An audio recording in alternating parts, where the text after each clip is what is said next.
स्वर्ग का मार्ग। महात्मा बुद्ध के समय की बात है। उन दिनों मृत्यु के पश्चात आत्मा को स्वर्ग में प्रवेश कराने के लिए कुछ विशेष कर्मकांड कराए जाते थे। होता ये था कि एक घड़े में कुछ छोटे छोटे पत्थर डाल दिए जाते थे और पूजा हवन इत्यादि करने के बाद उस पर किसी धातु से चोट की जाती थी। अगर घड़ा फूट जाता है और पत्थर निकल जाते हैं तो इस बात का संकेत समझा जाता था कि आत्मा अपने पाप से मुक्त हो गई और अपना जगह स्वर्ग में बना लिया।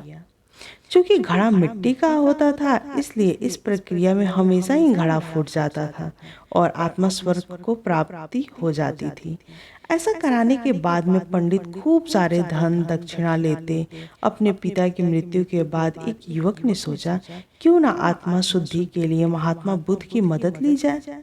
वे अवश्य ही आत्मा का स्वर्ग दिलाने में कामयाब होंगे और बेहतर और निश्चय रास्ता जानते होंगे। इस सोच के साथ मैं महात्मा बुद्ध के समक्ष पहुंचा। हे महात्मन, मेरे पिताजी ने अपना प्राण त्याग दिया है। कृपया आप कोई ऐसा उपाय बताएं या सुनिश्चित करें कि उनकी आत्मा को स्वर्ग में ही स्थान मिले। युवक बोला। बुद्ध बोले, ठीक है, जैसा मैं कहता हूँ वैसा करना। तुम उन पंडितों से 2 घड़े लेकर आना। एक में तुम पत्थर और दूसरे में घी भर देना। दोनों घड़ों को नदी पर ले जाना और उन्हें इतना डुबोना कि बस उनका ऊपरी भाग ही दिखे। उसके बाद पंडितों ने जो मंत्र तुम्हें सिखाया है उन्हें जोर जोर से बोलना और अंत में धातु से बने हथौड़े से उन पर नीचे से चोट करना। और यह सब करने के बाद मुझे बताना कि क्या देखा।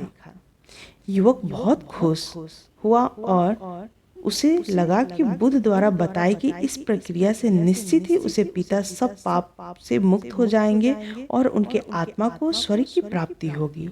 अगले दिन युवक ने ठीक वैसा ही किया जैसा कि महात्मा बुद्ध ने उन्हें बताया था और ऐसा कर वो महात्मा बुद्ध के समक्ष उपस्थित हुआ।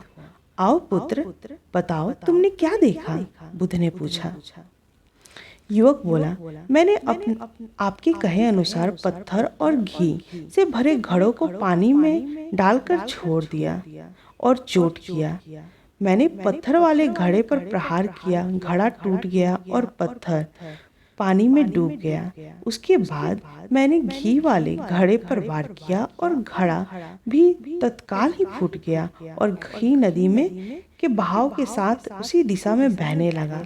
बुद्ध बोला, ठीक है, अब जाओ और उन पंडितों से कहो कि कोई ऐसी पूजा यज्ञ इत्यादि करें कि वे पत्थर पानी के ऊपर तैरने लगे और घी नदी के सतह पर जाकर बैठ जाए। युवक हैरान होते हुए बोला, आप कैसी बातें करते हैं? पंडित चाहे कितने भी पूजा कर लें, पत्थर कभी पानी पे नहीं तैर सकता और घी कभी सतह पर नहीं बैठ सकता। बुद्ध बोले, बिल्कुल सही, और ठीक ऐसे ही तुम्हें पिताजी के साथ भी है।